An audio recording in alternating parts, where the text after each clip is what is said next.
ya solo ya polele moto oyo ayaki kotutala ngai nyenye c'est bon.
La équipe ya champion, la moto ezali équipe ya Bonia ya bilombe ya mboka bato bakobundela mboka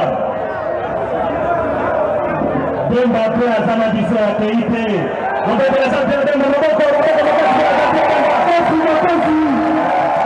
balobi Igwe azali na biso bokolo paye lelo akoloba lelo ezande lelo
Dieu, au pays, bien-aimé, nous peuplons ton soleil, nous assurerons. En te joint au soleil, en te joint du pas de joint, en te joint le témoin, en te joint l'unité,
Pour les stars, déjà vous êtes prêts? Vous êtes prêts?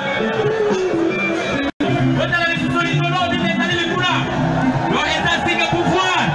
Ah là là là là là là là là. Oh, donc c'est pas le président. Milolo, Milolo. Milolo. Ah, pas le président. Président. Aïe aïe aïe aïe aïe aïe. Merci. Vous êtes assis, il y a mon conseil. Vous êtes content de s'attirer avec le président de la République. Ah, au contraire.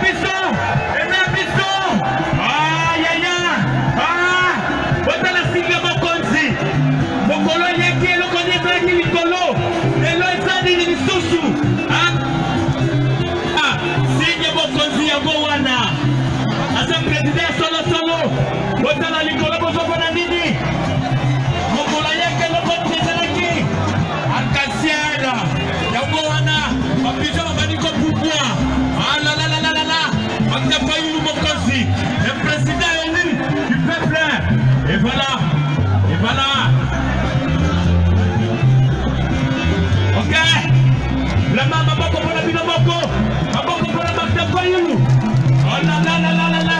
On a pour l'attaquer. Azamukosi. Au population. Au peuple de Elikaki. Yewana Martin Fayulu. Merci. Ok. Ya. Martin Fayulu. That's okay.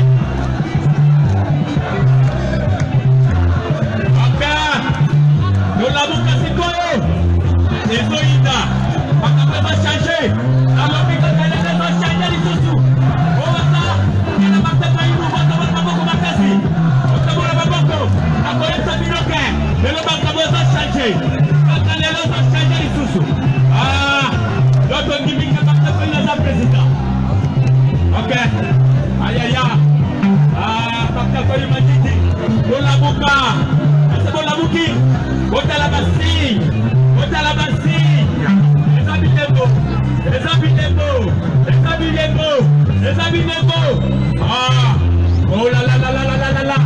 Ils sont à Pino de Chabota pour Nabuka. Ozobona, Kokomanae, Yanikoso, Atasel et Bimaki. Mais là, les autres Kolomanae, Atasel et Zalikusu. Bilebo, Bilebo. Aïe aïe aïe aïe, ton Nabuka. Merci. Ok. Ça fait déjà? Ah.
Président élu.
solo ya polele moto oyo ayaki kotutala ngai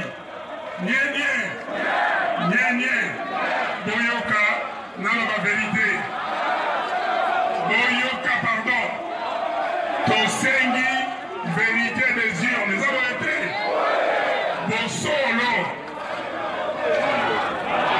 merci nakokwea te parce que boyebi soki bozongi ndako botanga oyo nzembo na lingala na français abengi psaume 125 elobi boye na français ceux qui se confient en l'Éternel sont comme la montagne de Sion. Okay? Elle ne chancelle point. Elle est affermie pour toujours. Donc, nous allons le voir ngomba ya Sion. Ok? Parce que nous allons mondimi.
Madame Leila Zerougi, patronne ya Monisco. Aye kotala na etuninga motuna. Alobi Monsieur Fayoulou. Soki lobi na lobi bokutana na Kabila. Est-ce que bokutana na ye? Na lobi yoka réponse. Na lobi na ye oui. Na kokutana na ye mais pas na Kingakati.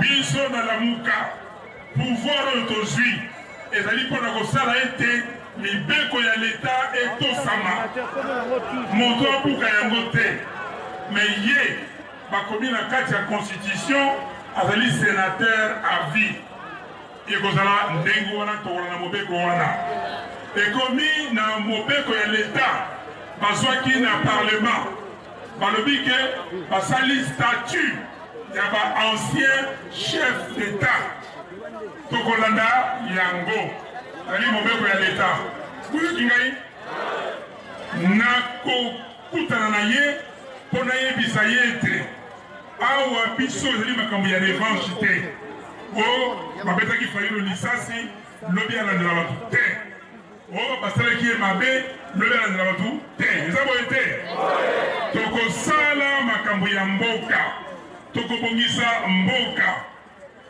ezali te ke o no mpo lobi basoki bango mabe baboyaki bazonga mboka Moïse Katumbi akozonga mboka Bemba akozonga mboka babimisa bato mosusu non ezali mpona paix mpona cohésion nationale eloko nayebisaki mama wana yango wana nazela ayebisa ngai retour mais tokei après wana tokei ngai na ministre Adolphe Mozitu kotala mama ayebisi biso boye que lundi oyo tokutanaka na ye avant babimisa ba résultat alobi ke akutanaki na Kabila ayebisi eke Fayulu alobi ke problème ezali te po bokutana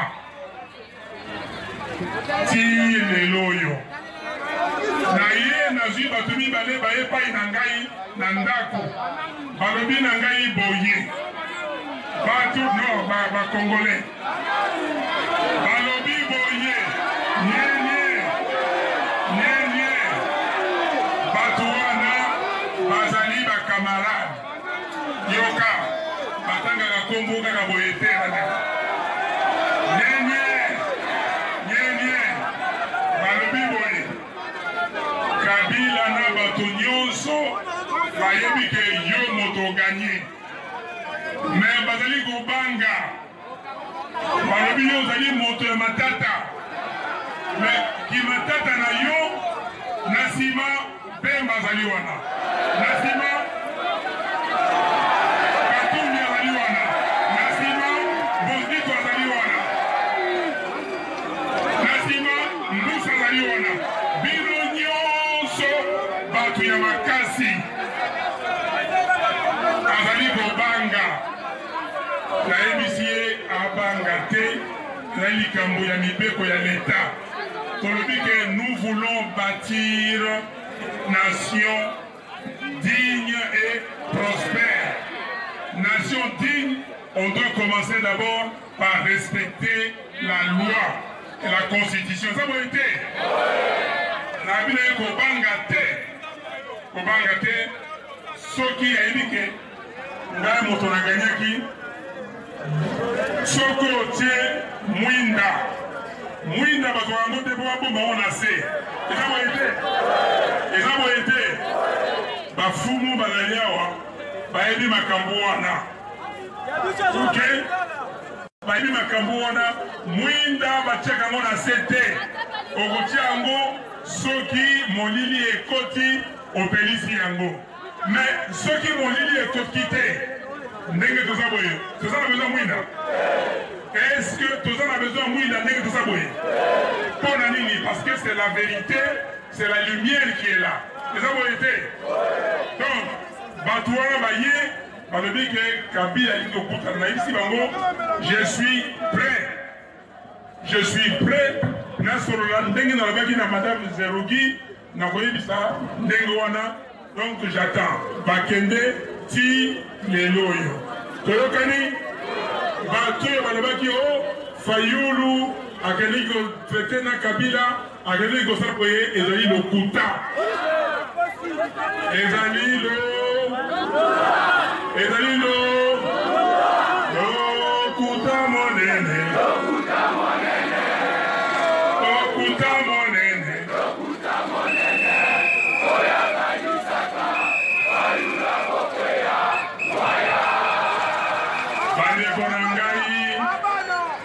bandeko na ngai oyo akanisaki ke peuple ya kokwea ezali lokuta yango wana biso bana ya lamuka tolobi na congolais lamuka kolala te telema mbongo ezali liboso biso moko biso banso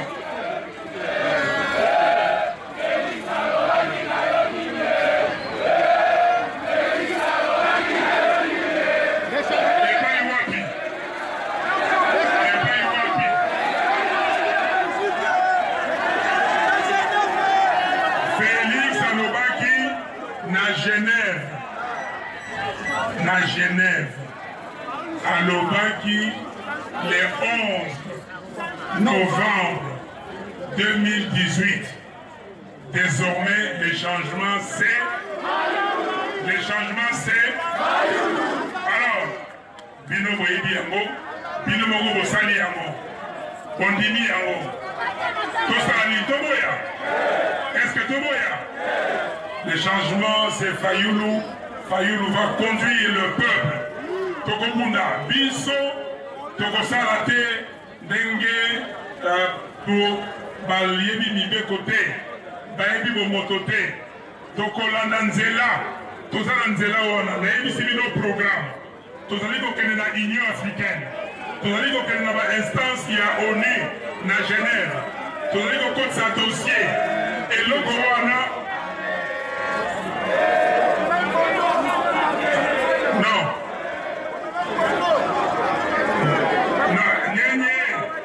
nyenye bandeko boyoka ngai malamu kokoloba o mordre o programme nayebisi bino mordre ya liboso ezali résistance ezali nini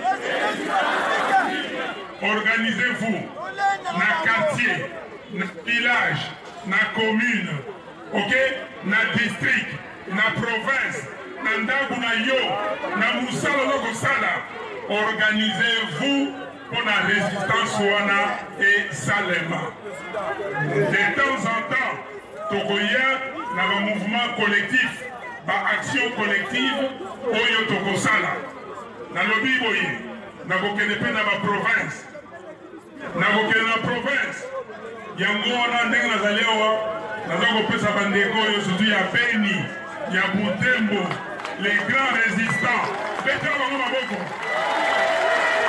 betela bango maboko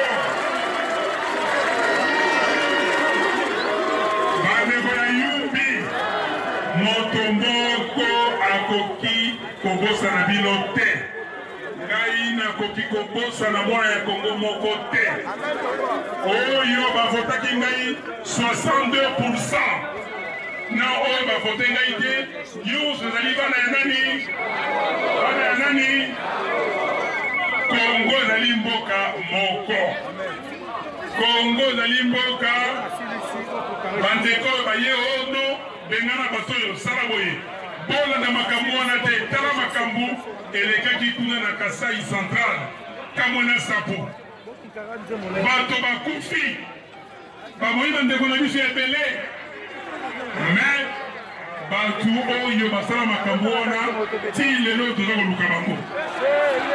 Est-ce que c'est normal?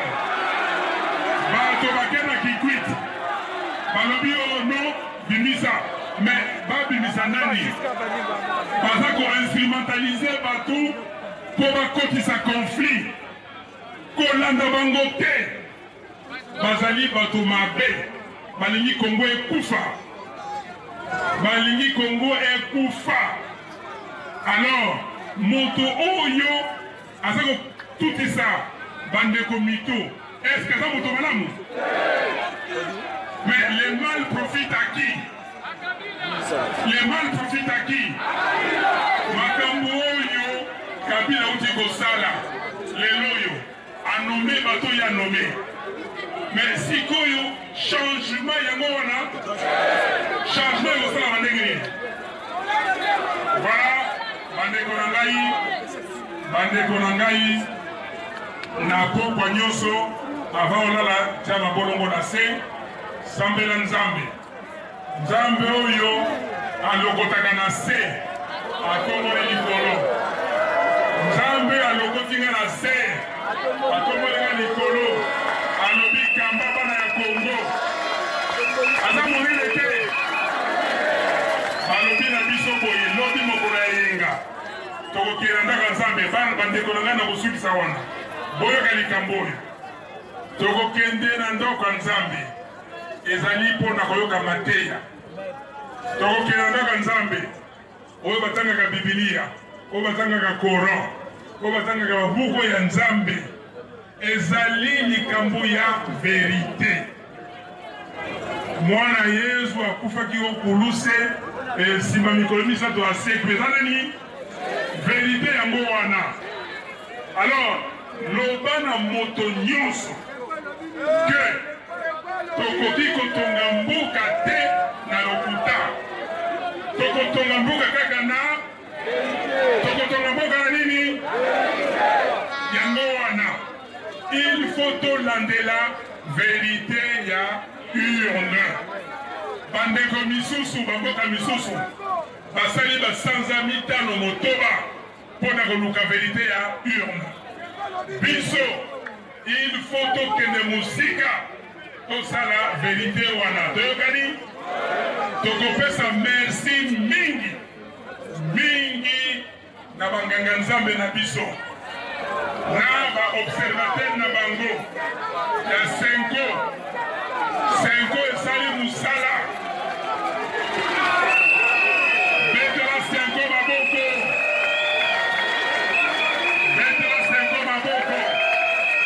basali musala bapesi biso vérité des urnes toyokani